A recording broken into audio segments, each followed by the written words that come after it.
one of the earliest Black civilizations with complex economic and political processes. It is known as one of the Nubian nations that is located in present-day Sudan.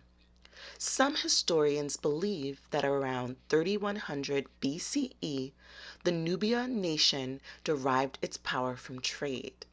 Trade was at the foundation of the Kushite state, as was the case in the early development of states across Sudanic Africa. The inhabitants traded gold for Egyptian wheat. They were also known as expert metal and gold workers. The tradesmen controlled the supply of goods by trading ivory, ostrich feathers, and wood to Egypt. Architecture is one of the visual marks of the Kushite legacy. They are known to have built over 200 pyramids. It was also one of the only avenues of contact between Egypt and Inner Africa. Later, Kush was destroyed by the kingdom of Aksum. I encourage you to learn more about Kush and their notable Kushite queens, who were called Candace, which means sister. Visit the show notes page for links about Kush. Thank you, and I hope you enjoyed today's show.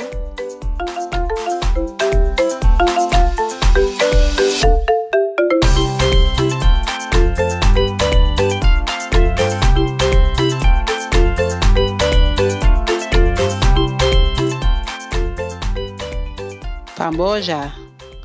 It means together in Swahili.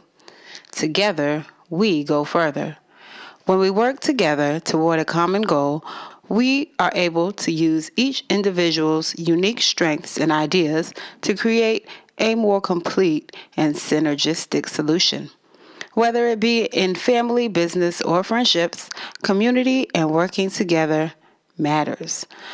Let us work together, play together, teach together, remember together, and grow together. This is Cleverly Cultured Kids! In this segment, we talk to kids about different topics. So we're talking to Amira about her thoughts on co-op. We've only done one co-op since we've been homeschooling, and we'd like to hear your response. I like it. I like the class that I'm doing right now. I'm only doing one class right now, but I like it. So what class are you taking this season, and why do you like it? I am taking Swahili. I like Swahili because I don't get a lot of homework. Is that all? I mean, there's got to be more to why you're enjoying it. I know why I like it, but I'm going to let you tell me why you are enjoying it. I'm not really sure why I like it, but I like it. Could it be the soothing tones of her voice? This woman's voice is really, really comforting. It's almost like the traffic people who give you the traffic report on the radio. How it's just very calming.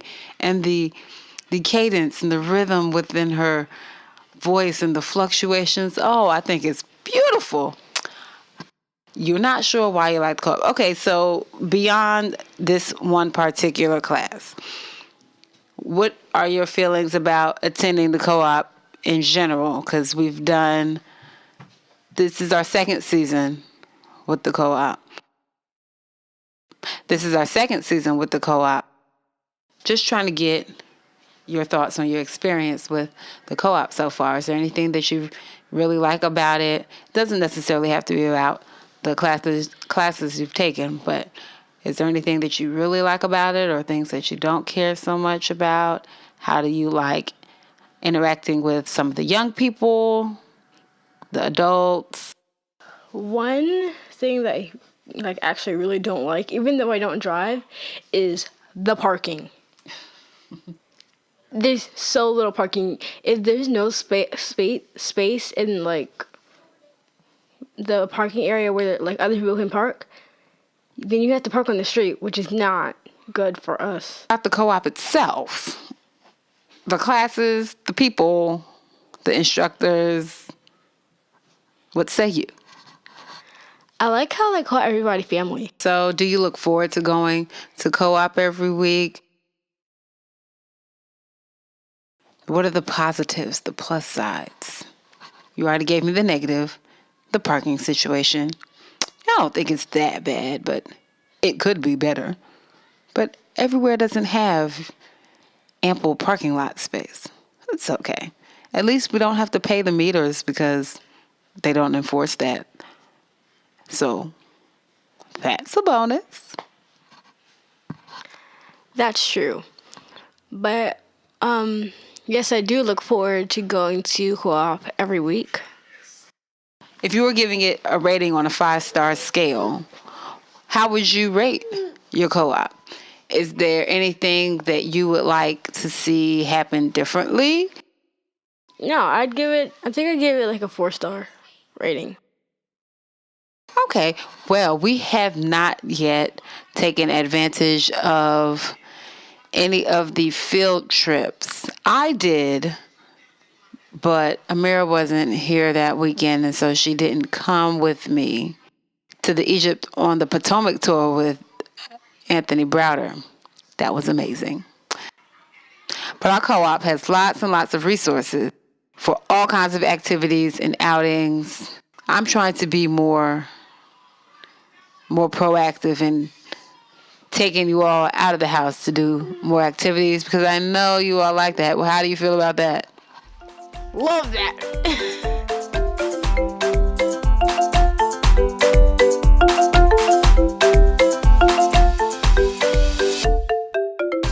Hi, welcome to another Cleverly Changing podcast.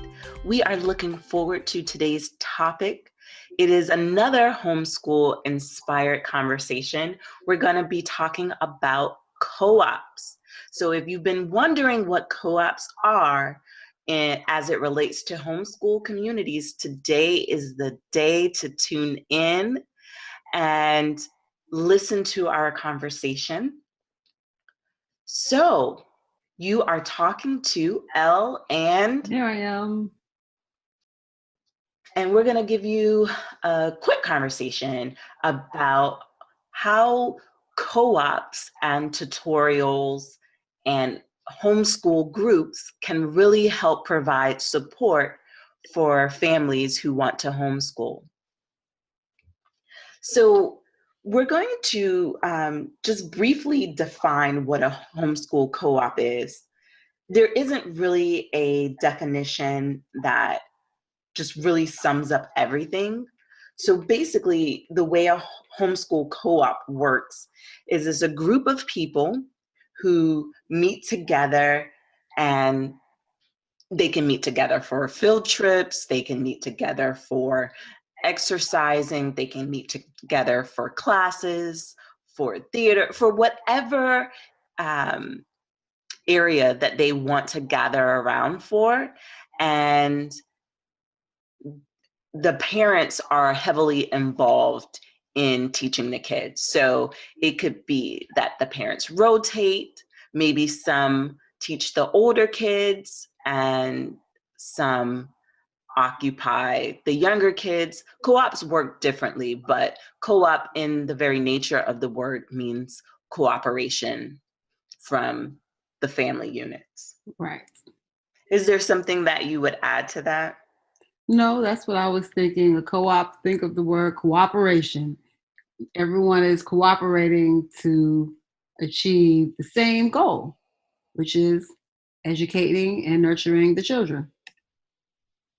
Right. And typically, families are very interested and engaged in co-ops because they want to provide a social component to their homeschooling, because people often talk about socialization as being one of the primary focuses or primary deficits of homeschools. And it can be the case, but if you join a homeschool group or a co-op or a tutorial or something that is a group of families who also have homeschoolers and they get together, those particular events and meeting groups can provide the social aspect for your kid. So some co-ops, they do science fairs, some get together for graduation services, some for tournaments like a spelling bee, a book club, a field trip club, dances, conferences, conventions. So that's something to keep in mind. Oh, yes. And you were saying groups. So groups are basically just groups. They can meet in person or they can be online. It's just like a support system. You can bounce ideas off of one another. You can schedule meetups for the children or for yourself. You can, schedule field trips and other kinds of outings like that. So a group is exactly what you think of when you think of a group. And it serves many purposes, and it doesn't always have to end up with face-to-face interaction or anything. It could just be, hey, I found this particular venue is doing something that you might be interested in. Check it out. Or would you like to come with me? Or here's some information I thought would be pretty helpful, seeing that little Johnny likes Legos or, whatever. So that's what groups are for them. Yeah, that's how I would define groups. But you'll find that a lot of these definitions or a lot of these entities kind of blur together at certain points and in certain settings. Yeah. Right. So also I want families to understand that, just because you Googled that there was a homeschool co-op in your area doesn't necessarily mean that you need to join them. What you have to do, what I recommend, is vet the group. So just like you would vet your doctor's office for, and interview, maybe ask a few questions, if you can shadow the co-op, for a day before you join, because some co-ops you do have to pay to be a part of them. Some are free. And so you really need to know what the expectations are, what you're really getting into, what the level of commitment is. There are many different questions that may come into play when dealing with a co-op. So it's helpful to know what the questions are that you should be asking. And when I first started homeschooling, I began to document my experience on my website. And I actually have a post that we will link in the show notes called Ask These Top 10 Questions Before Committing to a Homeschool Group. And in that post, I talk about some questions that you can ask before you join a co-op, and what you kind of need to be looking for, because it's important to find a group that is a comfortable fit for you and also your family.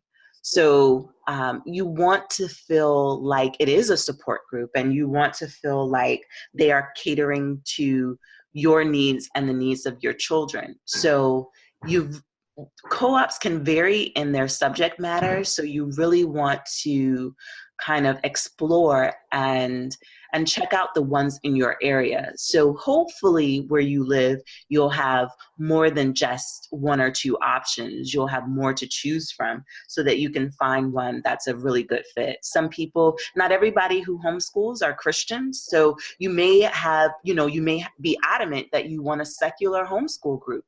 They have them. You just have to, ask questions and find out what is that co-op going to entail. And so don't just feel like you may have a goal and a type of co-op in mind. Don't just think it's not going to exist because you have specific needs, because, homeschooling has been around for a long time. Mm-hmm. And so it is a chance that someone else has already created that group. So just do a little research first and check them out. See if you can visit and see how things go. Yeah, and if all else fails, feel free to create your own. Right. Because chances are, if you are feeling that way and you don't feel like any of the co-ops in your area are meeting your needs, there's probably at least one or two other families that feel the same way and aren't really sure how to move forward with creating a co-op or a collective or something that would give them the support or the access to certain things as they need. So sometimes gotta do a little work. Right. And also, when you hear the word co-op, just keep in mind that typically a co-op and a tutorial, they provide academic support. So homeschool groups sometimes really are about that social, practical aspect versus the academic. And so some of the co-ops generally aren't drop-off programs, whereas tutorials are. Right. So you do have to ask questions and find out what the particular dynamics and specifics of that group are. And the other thing you just made me think about when you said not being tutorials, not being, wait, I'm saying this backwards, about some co-ops not being drop-off style. If you find that you're interested in a particular co-op, however, they are not into the whole drop-off mission, if you feel comfortable or develop a friendship or relationship where you feel comfortable with the other person, you all may be able to trade off the weeks that you take the children. So maybe it can be a drop off in the sense that you don't have to be there because this other person is going to oversee your children while you are absent. A lot of co-ops will allow for that. Some of them don't, but it all depends on what their requirements are. You have some that require parents to pledge a certain amount of time to, maybe it's cleanup or bringing snacks or whatever it is that they have need for. And then there are other places.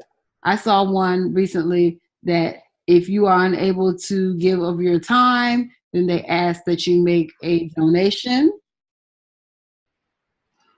Right. So the key is find a group of people that you feel comfortable with, that your kids also feel comfortable with, that will be a social component for your homeschool, that will provide some variation, some fun, and something that you can look forward to. Because we all want to be able to look forward to something that is going to benefit us. And so that's what co-ops, homeschool groups, and regional, like there's so many different names that go into it. So it's kind of learning the lingo too is important. But for the most part, it's definitely something that you can learn more about and find a group that fits you and your family's needs. Well, let me ask this question. What has your experience been with the co-ops? I know I've only done it once. I'm currently doing one this season. We did it last season too. I want to know what your thoughts or feelings. So I have done a co-op. It's been pretty much, I want to say, the same co-op, but I've also done homeschool groups. We've mentioned in previous podcasts that we've done a co-op, we've also mentioned that, next year I'm looking to do a different type of co-op that's a drop-off program. So I've never done a drop-off program, but it's always been in my mind as something I would be open to. So in the past, I attended a co-op with my kids 1 day a week. I had to stay with my kids the entire time, and it was an academic support group. My kids, it's the same kids that attend the co-op, so it's very much like a school setting. It was done at a church because that's the building that provided, that allowed the families to meet there. So it wasn't religious in the sense that, people didn't talk about church, they didn't talk about their religious experiences.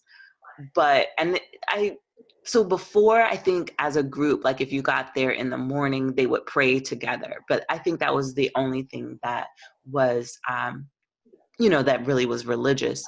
But outside of that, it was really just having a group of parents who were just as committed to you, to their children, to their children's educational needs. And so that's what the co-op provided. Pardon, was this I a didn't time actually. commitment and a monetary commitment, or just one or the other? So it was actually both. So time commitment, you had to stay the entire day.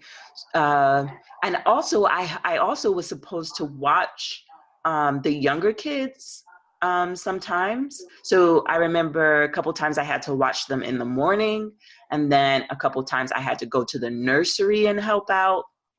So I didn't have any my kids are in the same class because they're twins. And so I would have to volunteer with the other kids. And it was a monetary commitment because they would have a facility fee where you had to pay for the church. They would break out that payment among all of the families and divide that amount. And so there was a set amount we had to pay just to meet there. And then I had to pay for the academic program as a whole because they had tutors. They don't call them teachers, they call them tutors, probably because in our state, legally, they can't call them teachers. And so there was a financial commitment for that. And there was also a fee for supplies, a supply fee as well. And so there was both a time commitment as well as a monetary commitment. So that's something to keep in mind. These events and activities and things that you may do at a co-op aren't free. Mm-hmm. A lot of times you do have to pay for the experience. So can you kind of share your experience with us? So far, I'm enjoying it. I've met some really cool people. The children have met some pretty fun little people. I will admit that I am not the most social of people. In fact, I'm pretty far from it. I'm really uncomfortable in social settings. I don't feel well a lot when I'm, especially someone I'm just meeting. I'm just a little uncomfortable and feel really awkward about the whole situation. So we haven't spent any time with with any of the people outside of co-op. It is once a week. It's once a week, and we pay per class, I guess I'll call it. So there's a registration fee / facility fee. It's held at a arts and cultural center, and they have, I'll say maybe 8 to 10 different classes that they offer. Last season we did, I want to say 4 classes, and this season we're only doing 2. I have a science for Rael and Swahili for Amira. and it's very it's very engaging. My children really like it. They like to be around the other children. The instructors are very engaging, and it's been a blast. They have a email listserv group too, and I mean, some people probably would be annoyed with this, but I think I find it very helpful. They send out, 3 to 5 emails a day, and it's just various things that are going on in the area, events for older children that are looking to go to college, things for middle school students, um, things that are for all ages, all types of activities, cultural, artistic, academic. It's been very, very good to me so far. Um, I can't say that I have any complaints. It is an African centered place. I guess I should say it is an African centered co op. So everyone there is Black. Um, it doesn't bother me so much, I guess, because I was kind of raised that way. I didn't actually, I was never educated with white people until I went to college. Um, so it seems very natural to me and normal. I like that they're able to see a wide range of our people. I mean, there's Christians there, there's Muslims there, there's seculars there. Um, no one's really pushing their ideology. It's all about just uplifting one another and having fun learning. It's I like it.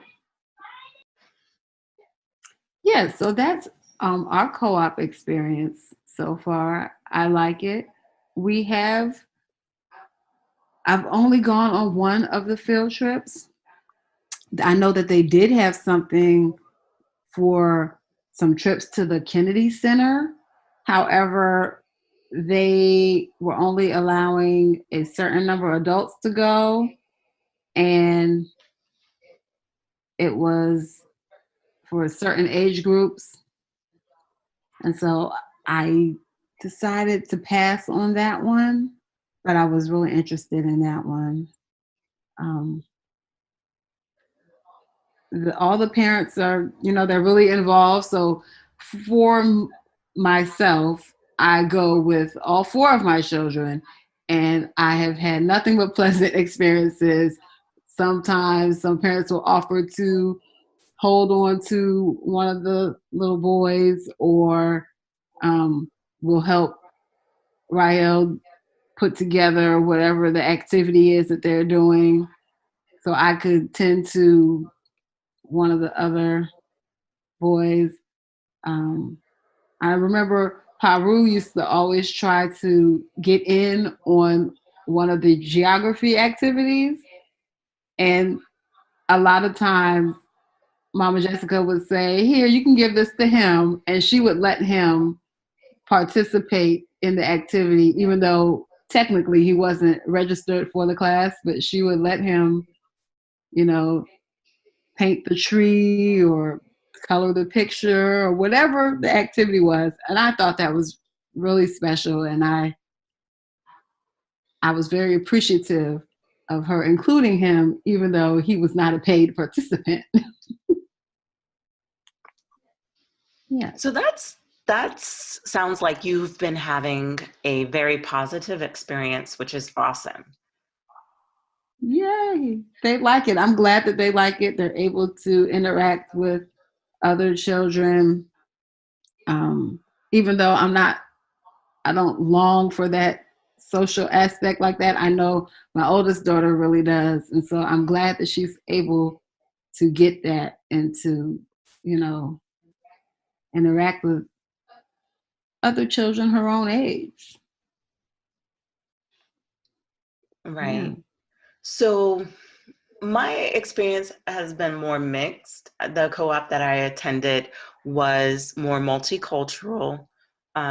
Mostly it was, so like in the classes that my kids attended, there may have been one or two other kids that were similar to them. The other kids were not. And What a way to describe it. Similar. right. They had some similarities. But what my kids loved it. I want to come out of, I want to make that very clear. My kids loved co-op.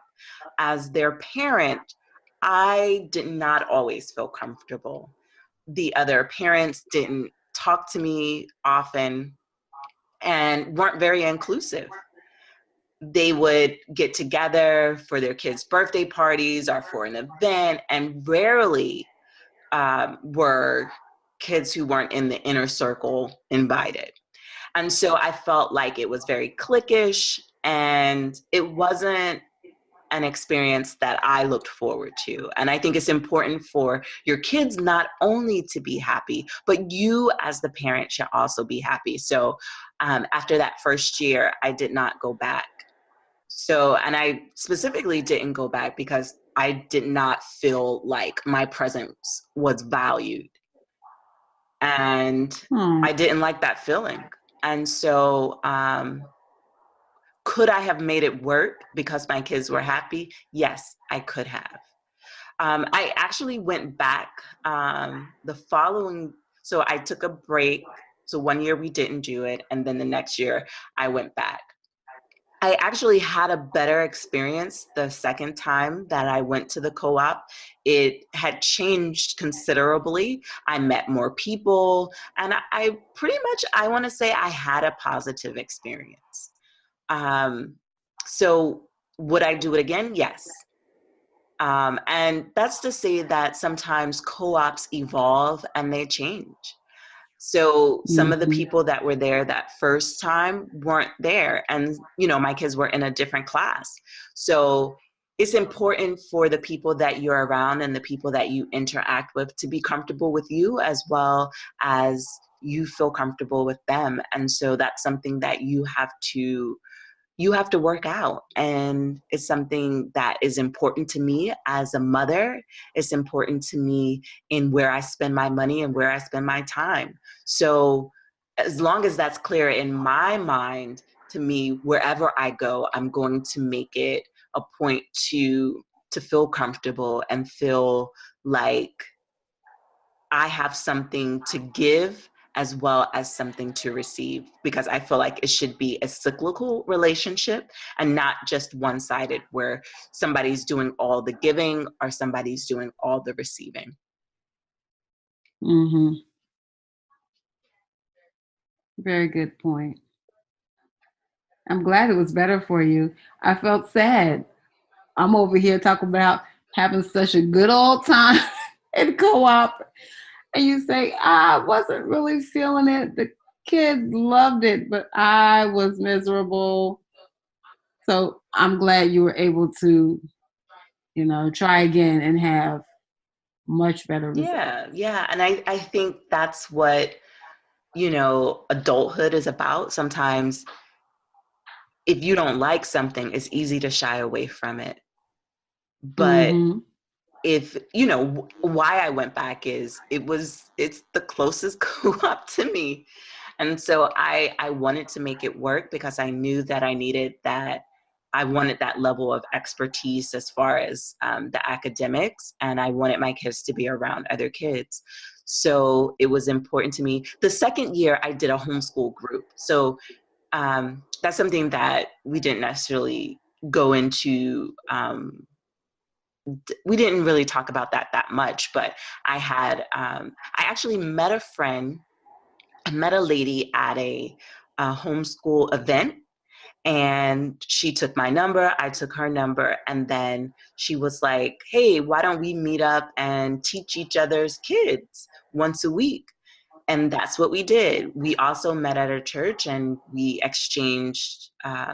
We would alternate weeks and teach our kids the different subjects, and we would practice and we would play games, and it was a positive experience, and I enjoyed it.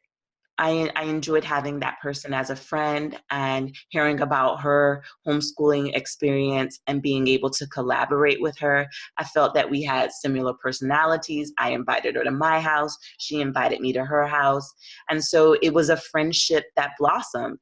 And she wasn't a mother. We weren't similar in, as far as the way that we looked, but we were similar in as far as our passion for our children and our love for our families. And that's something that I enjoyed and I valued. So it was an experience that I look forward to.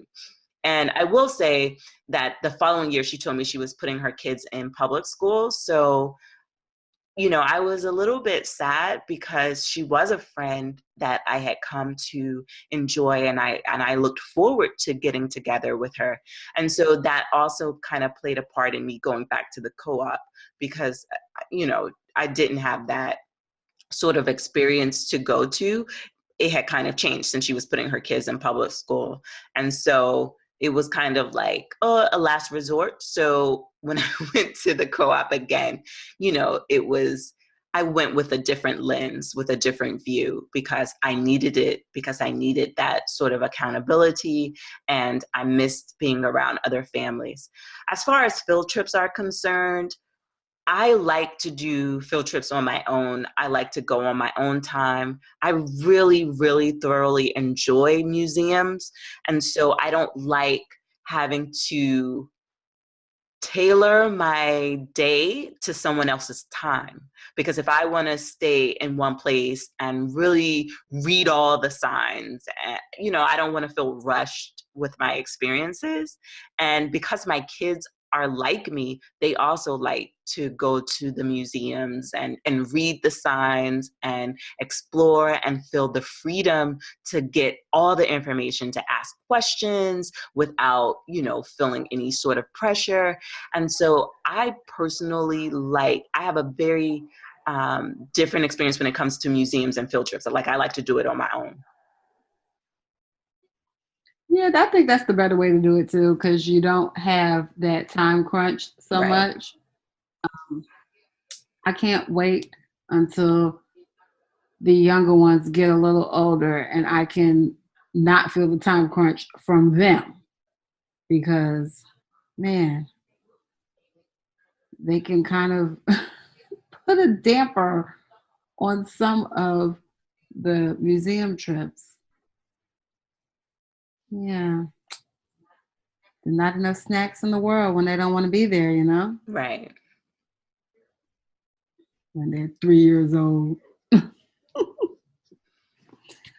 So I Yeah. think, the point of our conversation is really to tell families there is support out there, whether you're creating it yourself with a homeschool group, or if you're joining an established group like a co-op or a tutorial.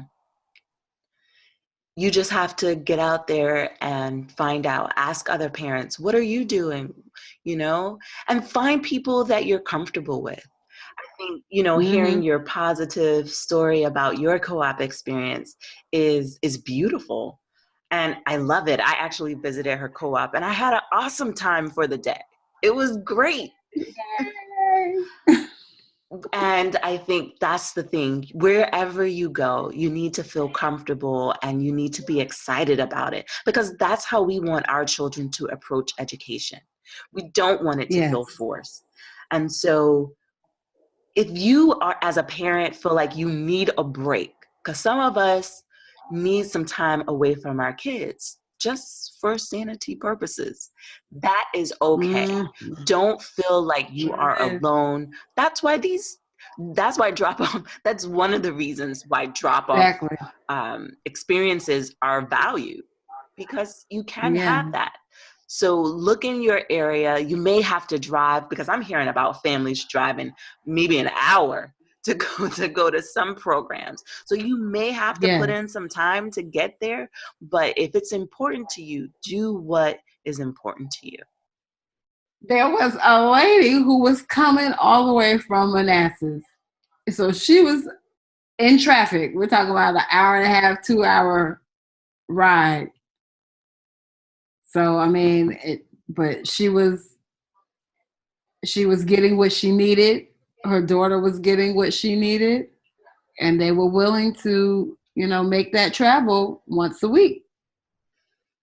That's a long time. Yeah. And it's funny because I went to a tutorial open house a couple days ago, and they were telling me, I was like, they were asking me if I was interested in bringing my kids, and I was like, it sounds awesome and amazing, and I love it, but it's too far for me.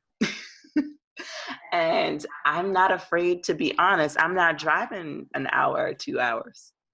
That's not in the cards. I have It twins, was an and I've hour never away. fully recovered with the whole being on time thing. Yeah. So, so a 2-hour trip isn't going to work for me. But, if I can understand why somebody would do it. And, maybe if I didn't have another option close by, I probably would consider it. But I'm looking at the options that are close by. So, um, I would even be willing to, I guess, for a drop off program, I would be willing to drive further than a co-op where I have to sit the whole day. Yeah. If I have to sit the whole day, it needs to be close, because when I'm done, I need to get home. I Right. want to get home soon just to decompress. And so, yes, so for me, a closer program is better. And I don't see myself being willing to do the 2-hour thing. I'm definitely a 30 minutes max. The co-op I attended was only about 10 minutes away. So that was very close. And to me, the homeschool group I attended, that was 30 to 40 minutes away, depending on traffic. Um, but I didn't mind doing that because I like the people. So, you do, like, if you just mentioned that you had a great time with that co-op. So I could see how she's like, you know, this is the day that we're getting together with our friends. So that was a trip to look forward to. And that changes the dynamic. Yeah, she said that they were listening to audiobooks and podcasts and things on the way, on the drive. And, they were just, reviewing lessons from the week and, just passing the time Right. during that traffic. So that's what I would do when I went to the homeschool group that was 30 to 40 minutes away. I was with a group that had CDs. Our academic program had CDs, and so we would listen to them, and I would review the kids, and we would practice in the car. So it was a positive experience, and the trip in the car was definitely not wasted time. We used that time to ask questions, and I would quiz them verbally on what they knew. And so it definitely was a great experience. I look back at it now, and I value that time that we spent together in the car. Well, that's wonderful. In short, find a co-op. No, you don't have to. But if you're looking for some camaraderie, some other adult interaction, don't be afraid to find a co-op. And this is coming from someone who is not a socialite. I'm not in the least. But I'm glad that I decided to take on this adventure with my children, and they're enjoying themselves. I am too. I think that, if you are looking for ways to shake things up or make things feel a little bit new or fresh, a co-op or a group is a great way. If you find that you're struggling in any particular subject, a tutorial program might be a better fit for you. It will kind of take some of the pressure off of having to get your child to understand whatever the subject matter is that they're struggling with. Right. You have options. Right. You just have to look. Google can be very friendly sometimes, and you'd be surprised at the answers that you uncover. Right. So thank you for listening to our conversation. If you have future show topics that you would like us to talk about, please be sure to send us an email at cleverlychanging@gmail.com. So that's